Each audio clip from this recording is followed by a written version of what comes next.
Hey, everybody, this is Pip Stellick bringing you the Cash Flow Joe podcast brought to you by Pip's Path to Property.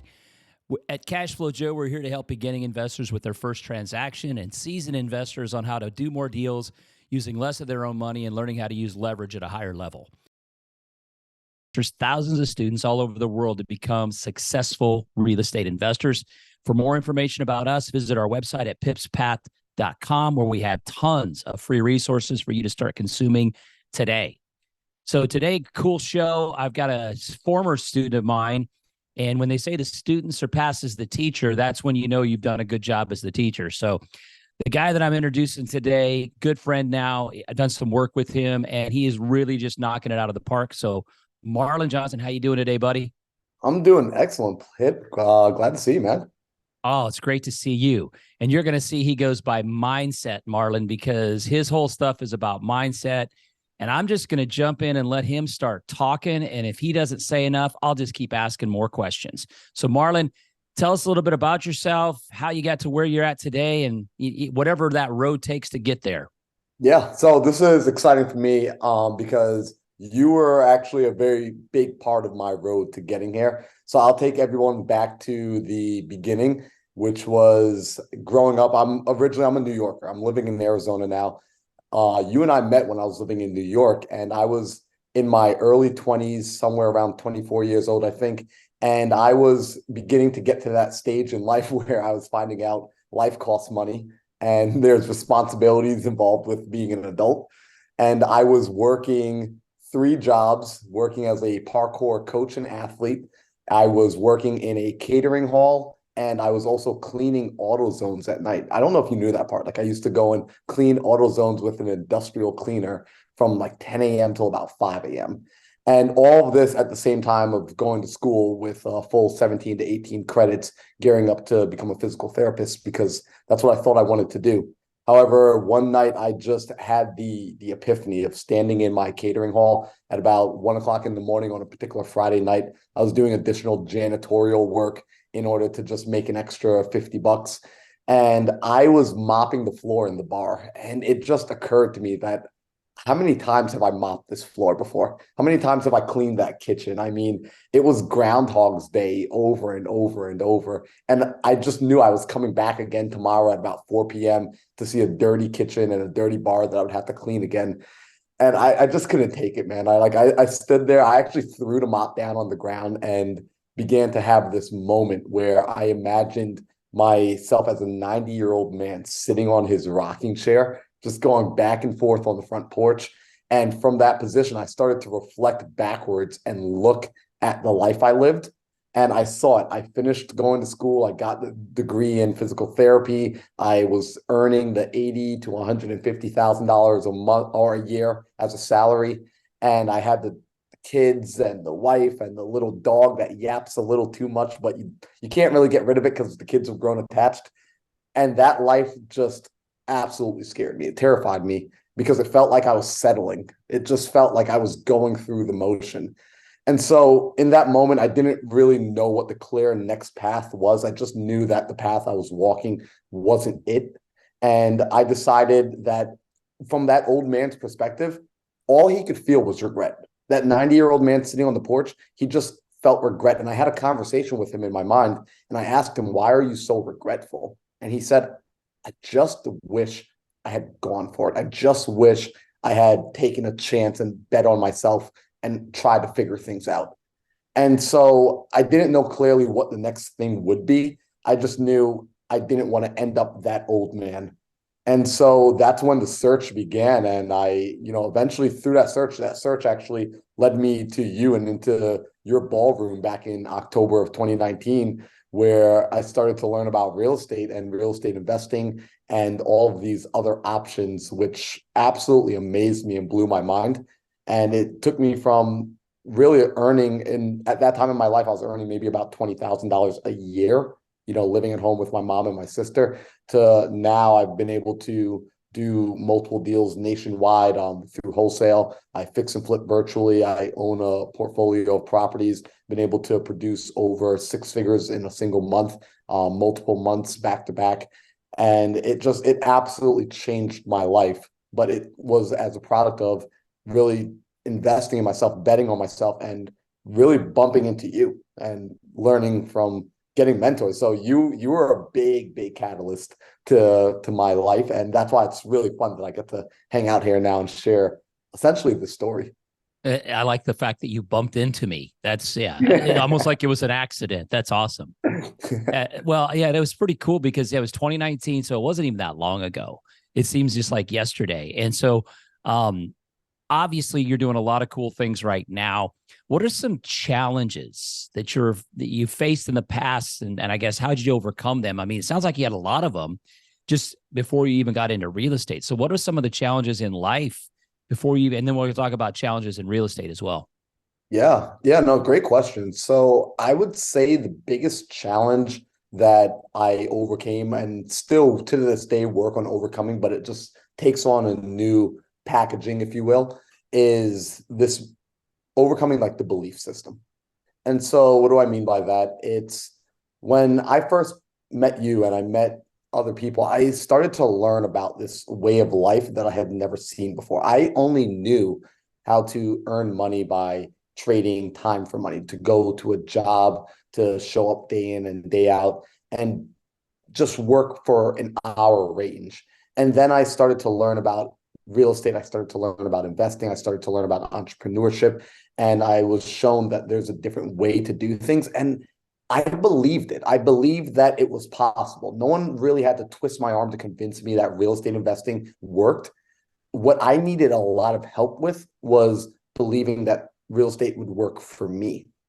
And I think that's where a lot of people struggle. I know that I struggled there for quite a few months, and it was a transition to understand that, yeah, Pip could do it, Bradley could do it, Robert Kiyosaki, they could do it. Like these guys can do it, but what about me? Can I do it? And in those early days of just working the process and truly operating off of faith and just hoping that you made the right decision, waiting to see that first harvest come from all the seeds you're planting, there's a lot of inner self-talk that had to be overcome.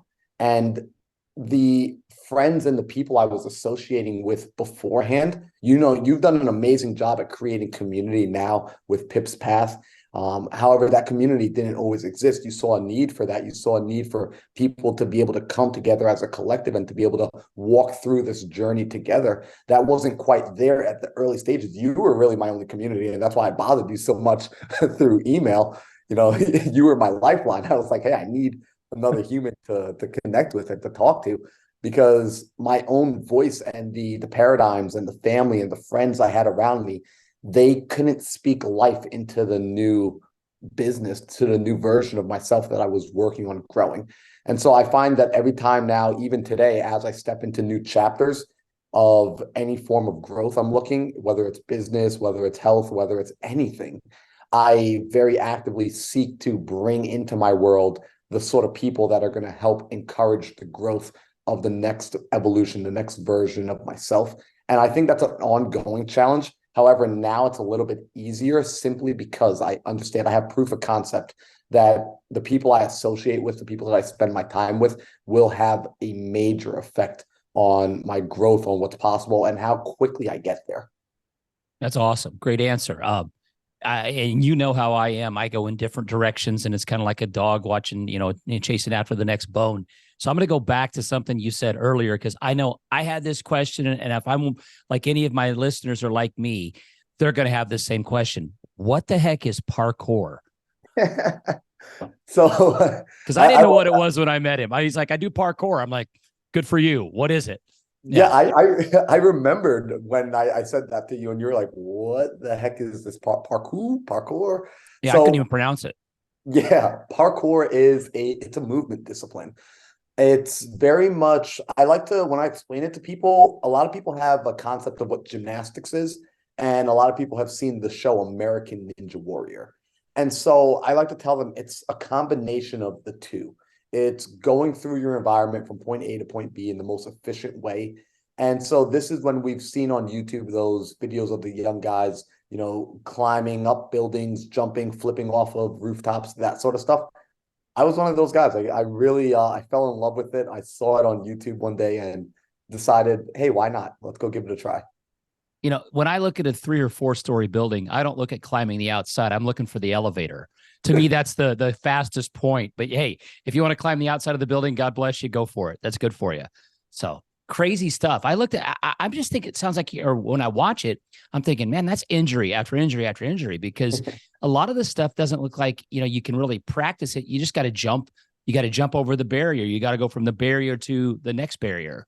So is it dangerous? I'm asking.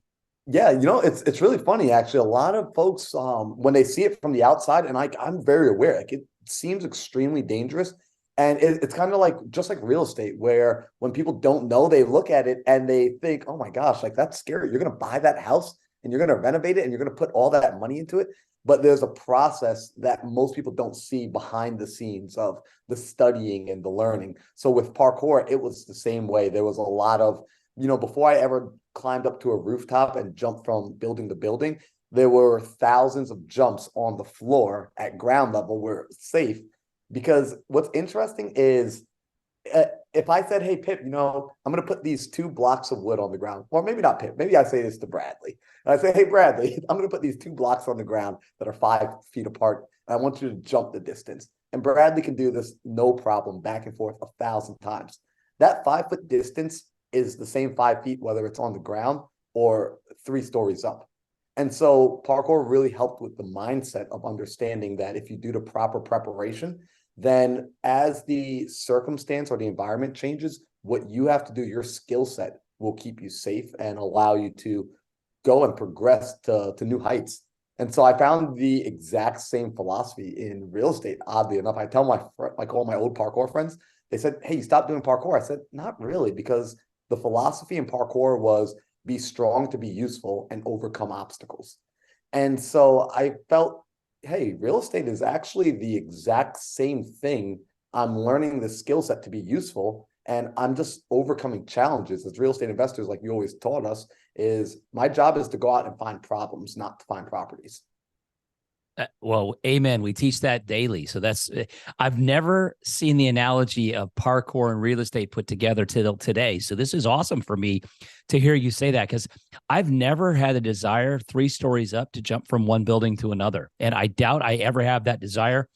And I find that personally to be a lot scarier than buying a piece of real estate. But if you can put that analogy and bridge that gap, God bless you. I couldn't do it, but it is true though. It's all about overcoming obstacles and barriers and stuff. So I think that's a lot of it. So let me ask you, when you got let's go into the real estate world, what is one of the things that whether success or failure, you had both, obviously we all have as investors.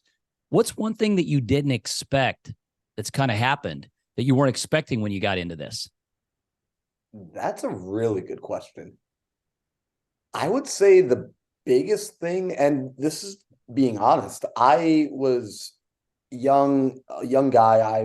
The biggest concern I had was finances. Like I just need to make money. I need to go figure out this money thing, because that was my biggest stressor in life.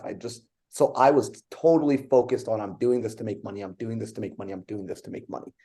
And as I got into the journey, I started to find, one, this was way more about helping people, and the money was a byproduct of helping people. And oddly enough, and I just mean this, and this is just my truth, my story at least, it brought me back to God. It brought me back to my spiritual life. It brought me back to scripture. And I was not expecting that at all by any means. And I found that the deeper and deeper I got into entrepreneurship, the deeper and deeper I got into a spiritual life. I started going back into church. I started going back into the Bible. I started finding out that the Bible is also, in my mind, it's a great book on life. It's a great book on business. It's a great book on everything. And I just wasn't expecting that. Like if you had told me that on day one, I would have been like, yeah, yeah, yeah. And wow, like to this day, I just, the person struggling in business, I'm like, hey, go pick up the scripture and follow the principles there, and it will do well for your business. And that's truly what at least I've found in my experience and in my journey so far. Well, what a great segue, because we've gone from parkour and fear to real estate, and now from real estate into biblical principles. I would have never guessed you and I would ever have this conversation. So it's amazing how things work out in life. So that's a really cool way that we've gotten that back together. So I guess you talk about helping people. What's your favorite way to help other people? Oh, that's good. So it depends. It from a real estate standpoint, I could think of one story in particular. All right? I'm thinking of the very first deal I ever did. It was a wholesale deal. So I started off wholesaling, and the reason I started off there was just a matter of where I was in life. I was an individual that I was young. I had way more time than I had money, and so the biggest thing I could do that was useful was to get on the phones and to make phone calls and to reach out to people and to go and drum up the opportunities. So I started off wholesaling, and I came across a gentleman by the name of Lorenzo Games. And Lorenzo was the very first gentleman I ever got the opportunity to help. And what had happened with Lorenzo was he had inherited a property from his mother. She had passed away. He inherited the home. He already had a home of his own and he never wanted to be a landlord, Pip, but he felt that because his mom had given him this property, he couldn't throw away his inheritance. So he turned it into a rental. And so he had this rental property. He was living in another home, and he put his buddy in the rental property. He said, "Hey, if you stay here, I'll give you a good rent, but I just need you to help out with the maintenance and the management and that kind of stuff. Can you do that for me?" The buddy says, "Of course I can." Great. So Lorenzo starts dating a young woman. They get together, and she says, "Hey, we should go get another house together." So Lorenzo agrees. They get a new home, but she says, "Don't sell the house you were living in. Let's turn that into a rental as well." So this man who never wanted to be a landlord now owns two properties. And so he puts a female tenant inside the property. So he's now living in his third home. Eventually, he and this woman break up. He's left in the third home on his own, and he's a postal worker. He works in the mailroom, and he works the night shift. So he works overnight, goes in around 8 p.m., leaves around 8 a.m. So he's really just on the graveyard shift. And it starts to be a couple of months, especially this happened around the pandemic time. A couple of months are going by, and he's noticing that the house he left, the woman tenant, is not paying rent, and she's not texting back, and she's not answering. So one day he finally gets into the car after work, drives over to the property, and finds the property vacant. She's not there anymore. She's just gone. He goes inside and is looking around. All her stuff is gone. And he goes into the basement to find the basement is flooded. So there had been a hole in the roof. Water had been driving all the way down into the basement. She never notified him. She just left. So the house has just been getting rained on, poured on, basement's flooded. And Lorenzo is just so tired and a little overwhelmed that he doesn't have the time to deal with it. He walks out of the door, closes it, locks it, and just says, "I'll take care of this later." At the same time, his buddy, who's supposed to be helping him with the maintenance and management, stops paying rent as the pandemic happened and as his work got a little fickle. And now he's not answering the phone calls. And so now Lorenzo's not getting rent from the woman tenant because she's gone. His best friend or his friend is ducking him, and things are just awkward. He's not getting paid, nor is any maintenance or work getting done on any of the properties. And all of this is going on. He's working late nights. And when people would start calling him about his houses, we would get on the phones around 9 a.m. in the morning, which for him is bedtime. He's getting home and trying to go to sleep. So all the phone calls coming in about, "Hey, are you interested in selling your house?" These people are not showing any level of empathy. They're not hearing his tonality. And so he's just frustrated that they're interrupting bedtime. And I eventually get on the phone with Lorenzo, and I can just hear the frustration in his voice. And I just went left field. We're not going to talk about the houses. I just say, "Hey, are you all right? Is everything okay?" And he begins to explain the frustration to me and explain what's going on. I said, "Oh, yeah, I'm interrupting your bedtime. I'm so sorry. When would you prefer for us to have a conversation?" Late in the evening, past 8 o'clock, where normally you wouldn't be calling a person, but that's what made sense for him. And so he and I worked on his time schedule, and we were able to work out a situation where I said, "Listen, like, we'll take care of that problem of your friend not being there. We'll take the house as is, this was interesting, Pip. He had 3 mortgages that he was covering every single month from his paycheck.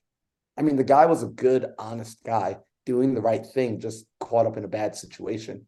So what we were able to do was I was able to purchase the first property cash. I put it under contract cash, and it left enough to put some money in his pocket afterwards, buying the home as is. And then the second property, the mortgage was a little bit higher. And the cash price, unfortunately, wouldn't have covered the mortgage. He actually would have had to come to the closing table and spend money to sell the home just because of the condition and the situation. So on that property, I was actually able to take over his existing mortgage. And we just did a renovation, a fix and flip on that property, and eventually closed out his mortgage about 2 years later. And the reason this was one of my favorite people that I got to help was because the 2 years later, when we closed out his mortgage for him and got everything done, the text message he sent me was the Carlton dance, and he was just so excited that, you know, this strange kid who he never met, we only ever interacted over the phone, had solved 2 of his biggest problems of those 2 homes that were, you know, some people see them as an asset, but for him in his life, in his situation, they were major liabilities. They were stress points. They were pain points. So my opportunity was his pain. His pain was my opportunity. And I got that proof of concept that we truly do make money in this business for helping people. It wasn't just something we talk about. I got to actually experience doing it. And it was the coolest thing because I did it all from my bedroom in my pajamas, which was just mind blowing. That's too much. That's too much information, by the way. So where was the property located at? The property was up in the Midwest, up in Milwaukee, Wisconsin. Oh, Both the properties were up in Milwaukee, and that was my first deal in Milwaukee as well. and you were still in New York at the time. I was still living in New York, still in my mom's house. Would you consider that deal or those properties to be your biggest win, or do you have an even better story on your biggest win? Oh yeah, I definitely have better stories of like bigger, better wins in my opinion. I think that was just the first one that really started the ball rolling. 2 things that come to mind immediately from a big win was I purchased, and I still own these properties today. I purchased a 10-pack of doors. So it was 3 properties, 2 fourplexes, and 1 duplex from a woman, Maria Salgado. I clearly get to know my people. I love that. This is a people business. So Maria, here's the fun part, Pip. The first time I call Maria, I just got cursed out. She yelled at me. She screamed into me, just leaned into me. She was not happy that I called her. And I, at this point, had learned not to be offended by this. It's just like you say, some people will, some people won't, so move on. And so that particular day I called her and she wasn't quite interested in having a conversation and she was very annoyed. And so no big deal. However, a few days later, her name pops back up in my system on my list of people to call. So I call her again. I recognize the name. I just say, hey, well, she's on the list. I'm going to give her a call. And this time around, way more pleasant. She's interested in selling. She's open to having a conversation. And so we're having the conversation. However, Pip, I'm very much like you. I'm a very curious person. So if I have a question, I'm going to ask it. And so I remind Maria, I say, hey, you probably don't remember this, but a couple of days ago, you and I were on the phone and you basically chewed me out for a couple of minutes. You know, just out of curiosity, why do you yell at me so badly? You know, what's going on? And she says, oh, you know what? I'm sorry. What's happening is my mother, she's back in Colombia and my mother's sick and I'm trying to figure out how to help her. It's tough going back and forth. My daughter's getting out of college. I've got this going. Life is happening. And I just sat and we had a conversation about what's going on in her world. And as I started to understand her situation more and more, I was like, okay, well, I would love to help however I can. What's going on? Why? I know you want to sell the houses, but why haven't you sold them already? I know I'm not the first person to call you. That's why you yelled at me because a ton of us are calling you. So, and I just like to point the elephant out in the room. You know, most people try to avoid it. I'm just like, let's talk about it because that's the real conversation. And she said, well, unfortunately, I don't want to sell to you guys because I know what you guys are going to do. And I was like, well, what are we going to do? What is it that you don't want us to do? She said, well, you're just going to get in here. You're going to raise the rents and kick all the tenants out. And I said, well, let me ask you this question. It sounds like you want the tenants to stay. Is that correct? She says, yes. I went and found some of these people. Some of them were homeless before me, and I helped bring them into the home. I'm helping them get their lives back together. I like these people. I want them to stay here. I said, okay, well, let me just ask you one question. Are they paying their rent on time? She says, yes. I said, and are they paying market rent? She says, yes. So, well, then why would I kick them out? It doesn't really make sense to me. I'm looking to purchase these properties as long-term rentals. You telling me you have tenants who are paying, let's keep them in. And she said, if you'll keep them in, I'll sell you the properties. You just tell me what price you need. It wasn't even about the price. It had nothing to do with the cost. It had nothing to do with anything except her wanting to make sure that as she offloaded some of her life, some of her baggage, as she could concentrate on her mother, she wanted to just simply make sure that her tenants were being taken care of. And nobody was asking her those questions. Nobody was trying to figure out what it was that Maria needed in order to make this a win-win situation. And because I had those conversations, what was really great about this deal was the price I was able to purchase. When I ran my numbers and determined what made sense for me in my investment, in my portfolio, I decided that the properties I would need to buy this bundle of properties for 108, I believe it was $180,000 or $185,000, which allowed for me to get in there, do the renovation, do the work, and do everything that I needed. After I purchased those properties and I, put the value back into it, fixed things up, and was able to refinance, the properties reappraised. Just the two fourplexes alone, those two reappraised together around $350,000, not including the duplex. So I was able to pull out all the money, pay back all of my private money loans, and actually put cash back in my pocket. So essentially I got paid to purchase the properties. And the tenants are still inside there. Maria and I still have a great relationship. She's actually invited me out to Colombia to come hang out with her and mom. And so that was just a great deal, a great package. So I have 10 doors, 10 cash flowing rentals from that one transaction, that one interaction with one seller. And that was a phone call. How did you find Maria to call her?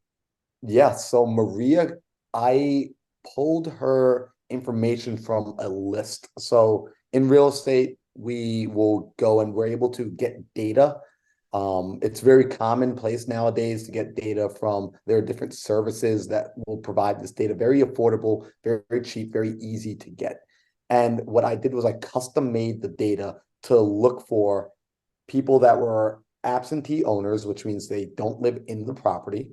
I looked for people that were potential tired landlords. So I define a tired landlord as someone who's owned the property for 20 years or longer. So I can actually put that in, that the last time the property traded hands was 20 years or more ago.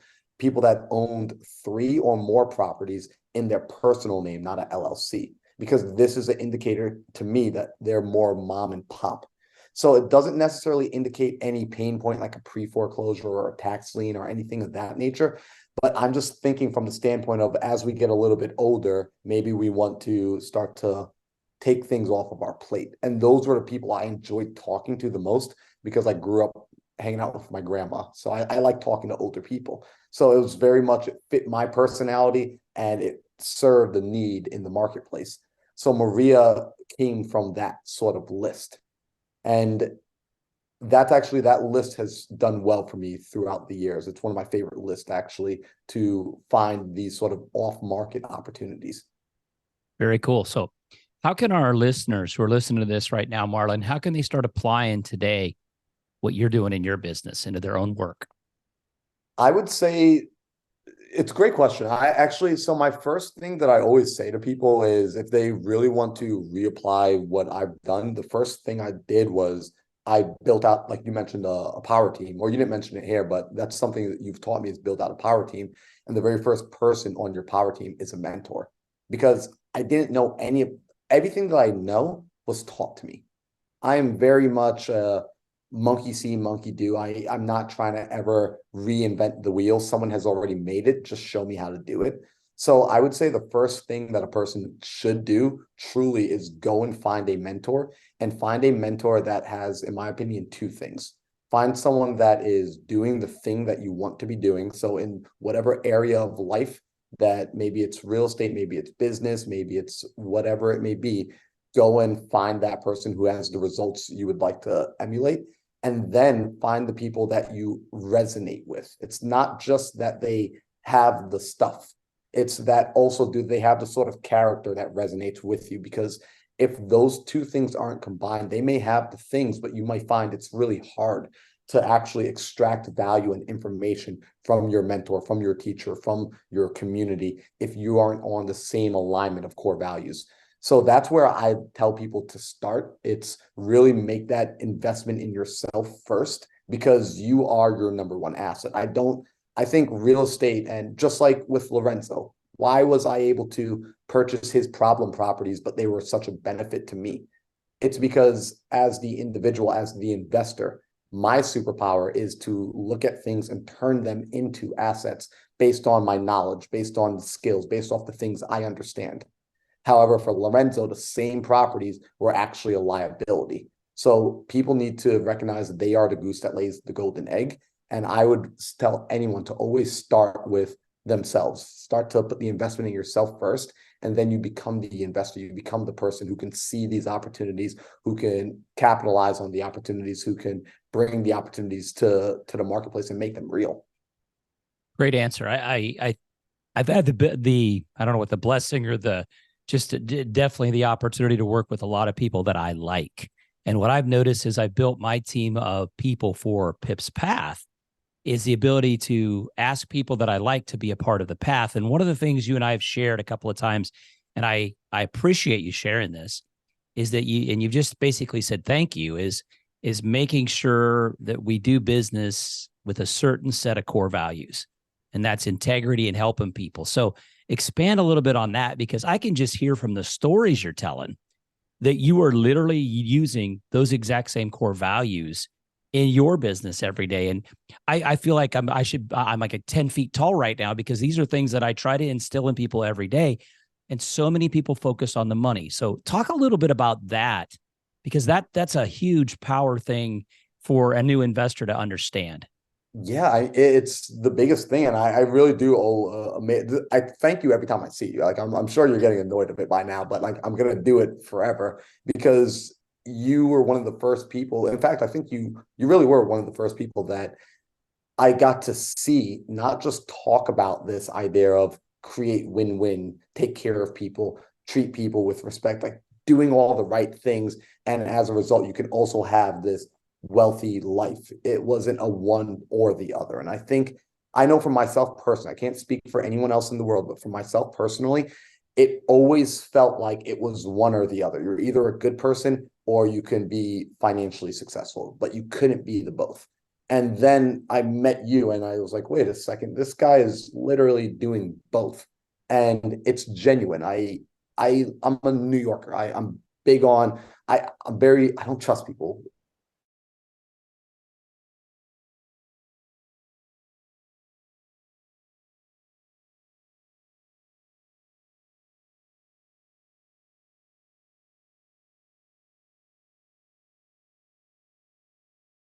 Someone who is this genuinely, good, and this genuinely caring and wanting to take care of other people. So that showed me it's possible, and other people are out there in the world like this. And so from a business standpoint, it's very interesting because it's counterintuitive based on what we're traditionally taught. That traditionally we're thinking that business is this game of competition, that it's this game of dog eat dog, and you pull the other guy down in order to climb up, and that there's only one spot at the top. So in order for you to be there, it means you need to rip someone else off of that spot. And there's it's either that or you're poor, right? So those are the two doors. But then you presented me with door number three, which I didn't know existed. And door number three says we can collaborate. We can actually create these win-win situations, and it could be win-win or simply no deal. And we're willing to walk away from opportunities if we're not comfortable being on either side of the table. And that was one of the best lessons I think I ever learned from you is I have to be comfortable being either on my side of the table or on their side of the table based on whatever it is I present to them. And if I wouldn't feel comfortable taking the offer I'm giving to this person, then there's something wrong with that offer. I shouldn't be even presenting it. It's wrong. And so that was a big thing because as I stepped into this space, I realized that you have to give, right? And we can't always control the outcome, what comes back, but we can control what we put out. We can control our inputs. And so my job isn't to necessarily understand how the harvest grows, to understand how the tree comes out of the seed. My job is simply to go out and diligently plant the seeds. And that's giving, go into the marketplace and find problems and offer solutions. And ultimately the harvest will be taken care of. That's not my job. My job is to go and give. And that was a big paradigm shift for me. No one had spoken like that in my life. No one had shown me that option. And unfortunately, and this is just the truth, the few people that maybe did share that sort of sentiment of go and give, unfortunately weren't in a position where they themselves had taken care of their lives financially, or they were in a place where I was like, I don't know if I want your life because you're telling me to do this and to do that, but your life seems very in disarray. And so I'm afraid to take that person's advice.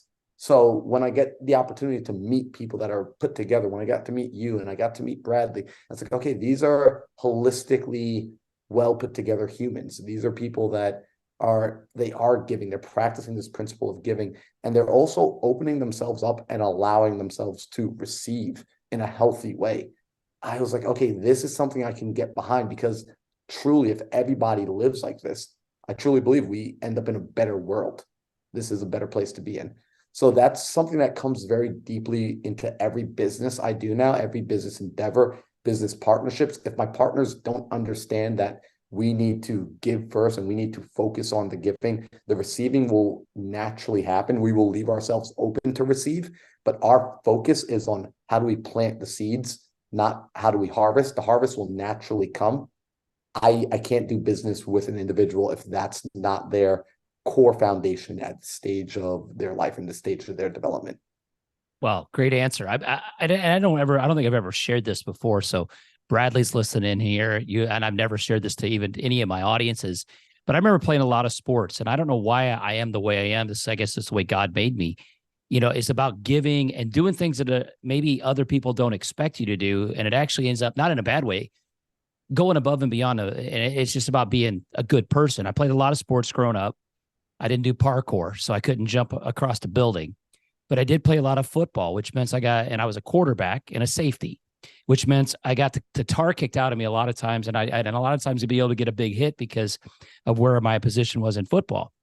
But when I would get a big hit and somebody would smack me, I'd literally tell them good hit, tap them on the helmet. And they'd look at me like, what? Then on the other side of it, if I'd smack somebody with a good tackle, I would help them back up and say, great job. And it was just this look on their face like, well, nobody else does that. So I kind of, at that point in my life, I did the same thing in basketball. I could give you all kinds of different, examples. But, and then I learned a long time ago, if you do things that other people aren't doing, you're going to get a result that other people aren't getting. And so I looked at this world of real estate and I thought, there's a lot of people that were trying about to get rich. And there's nothing wrong with getting rich, but there's different ways to make money. And as you've shown just today with a couple of your different stories, you can change that whole dynamic. And it's a lot more fun to do business that way, in my opinion. So, Marlon, it's been great having you. Do me a favor. Talk a little bit about, I haven't even talked about this, mindset, Marlon, because I know that's really what you kind of hang your hat on. Real estate's a byproduct of really a lot of other things that you like to do. So talk a little bit about mindset, Marlon, if you would. Yeah, so Mindset Marlin came about as I was doing this real estate journey and the entrepreneurial journey. I was branding myself. When I was doing parkour, I had my name was, you're going to think this is funny, it was Silky Johnson Jumps because my last name is Johnson. And I saw like a Dave Chappelle skit and there was a guy, Silky Johnson. So it all came together. I'm making a note of that right now. Slick. What was it again? It was Silky. I don't know if I should be telling you this again. Silky Johnson Jumps, right? So that was the parkour name, and that was for that season of life. then as I was doing flipping and renovations, I forget what the name was. It was something along the lines of like Marlon Johnson flips or something like that. And as I started to work with other people, and I would have friends who wanted to learn the real estate things, and I was sharing the knowledge and sharing the information, I was finding that very few of them ever actually did anything with the information. And I would sit and scratch my head like, what's going on? Why aren't they using it? And I think this is a very common trait for anyone that starts to improve their life in any way. They start wanting to bring their friends, bring their family. You want to bring the people from the past along with you. And you're running into that. You can lead a horse to water, but you can't make it drink scenario. And I was running into that quite often. And I started to look and understand, okay, why are they not coming along? And their minds were still stuck in the place I was leaving. I started to really see more and more clearly the power of mindset. I had gotten into these books on personal development. I started reading a ton, listening to the podcast and the Tony Robbins and the Les Browns and the Dean Graziosis and the Ed Milet's and Eric Thomas's, and all this stuff was just constantly pouring in to reshape my mental paradigms, to reshape the way I saw the world, my perceptions. And that truly, I believe, was one of the most important things that allowed me to be able to utilize the tactics that were being taught to me, that you taught to me, that Bradley taught to me. It let me put to use all those good practices and strategies, because ultimately, here's an interesting thing, Pip, and I like to share this with people. And by the way, I got to give you kudos for this. You like to set an expectation for new students and for new people that, hey, this is real estate is get rich, but it's not get rich quick. And I love that expectation, because unfortunately, a lot of these online gurus sell it as, hey, you're going to figure out you can make $30,000 in 30 days, right? And is that possible? Of course it's possible. However, is it likely for the new person who's coming from 15 years of W-2 life, who's never had a business, who doesn't know this there's a process of transformation that needs to occur first. And that's where the mindset work is. And that's why I love talking about it, because it's the invisible work. It's very easy to see a person going to the gym and physically working out their body, but how do you see a person work out their mind? And so you set the expectation that it's going to be anywhere from 6 to 12 months to get your first deal, not because it takes 6 to 12 months to do a deal, but because it's going to take time for you to transform, for you to see yourself as an entrepreneur, for you to see yourself as an investor, for you to learn this new language, for you to get comfortable with the new life that you're living and moving into. And ultimately, the mindset work that I like to share with people is that transformation, and telling them about it and reminding them about it, because I remembered what it was like going through it by myself in the beginning. And you're convinced that you're crazy. Like, oh my gosh, like I have all these thoughts and no one else seems to have these thoughts. And when I share it with people, they look at me like, huh? And I like to just bring that back to people. So we talk about the idea of, in order to change your life, first you need to change yourself. And if you're going to be a millionaire isn't a person that has $1 million in the bank. It's up here first. You become the millionaire first. And then the things that you start to bring into your life, the people, the conversations, the associations, are a product of who you see yourself as, of who you become. Same thing for the investing. And so this will be the final thing I say on this. When I had that first deal with Lorenzo Games, that took me 8 months before that first transaction happened, before I got that first deal. And I was diligent for those first 8 months. I was calling every day. I was really just putting my effort behind this because I really wanted to make it work. And what I didn't realize was, for those first 6 months, as I was doing it, every day I was having this internal war with myself, because I was following, you guys gave me a great script and I was following the script. However, each time I spoke the words internally, I hadn't yet adopted the words. I hadn't yet really owned it. So I would say, hi, my name is Marlon Johnson. I'm a real estate investor. But every moment I said that, it felt like a lie. And it wasn't until I started to work on my mind and started to really understand, hey, being a real estate investor isn't necessarily just having the houses. It's, hey, Marlon, you're waking up and you're studying, you're reading the books, you're participating, you got a mentor, you're hanging out with other real estate investors, you're doing all the real estate investor activity. And I started to associate the activity and the actions as a part of the identity. And when I truly started to understand that my identity is based on my behaviors, my habits, and not just the results, that's when I started to truly believe I was a real estate investor. And that click happened around month 6. And I remembered very specifically because it was associated with a trip I had taken. And I remembered coming home, understanding, oh my gosh, I am a real estate investor. It's not just about money in the bank. It truly is, okay, I'm ready to do this. And I got back on the phone with a new enthusiasm, with a new energy, with a new spunk about me. And it took time for that to happen. That process takes time. And so I love when you tell people 6 to 12 months, because I know they don't understand yet what's going to happen in that 6 to 12 months. But if they trust the process, their transformation occurs. And when the transformation occurs, you are the new person. And that's the mindset. That's the shift, the paradigm. And that's the real gift that we get to give people when we share this sort of knowledge, when they listen to these sort of podcasts, when they plug in with the communities. This is the transformation that they ultimately get to receive. So I love, love, love sharing it. Beautiful. Well said, my friend. So how can everybody get in touch with you, Marlon? Yep. I'm a big social media. First off, Pip, thank you so much.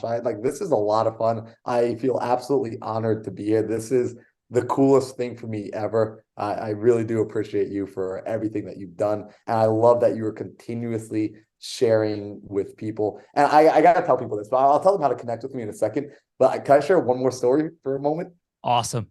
Okay, so here's what's interesting. Everyone, we're going to go back a little bit to October of 2019 when I was sitting in your class, my first 3-day class on real estate investing. And I just remember being scared out of my mind to make the leap, because I'm like, oh, this is a big investment. I don't know these people. But something about you, I was like, man, like this guy and your team, Bradley was in there and Eva was in there and Dan was in there. And something about the people that you were with, you all just felt, it was a different feeling to me. I've never felt people that didn't make my guard go up. I was like, my guard's not going up and I don't know why, because these are strangers. And you said something that Sunday night. You said, hey guys, no matter whatever happens, I'm making this promise to you that I will be there to support you. That if you take my hand today, I will always be there to support you. I had no way of knowing if that statement were true when you said it, but I felt like it was.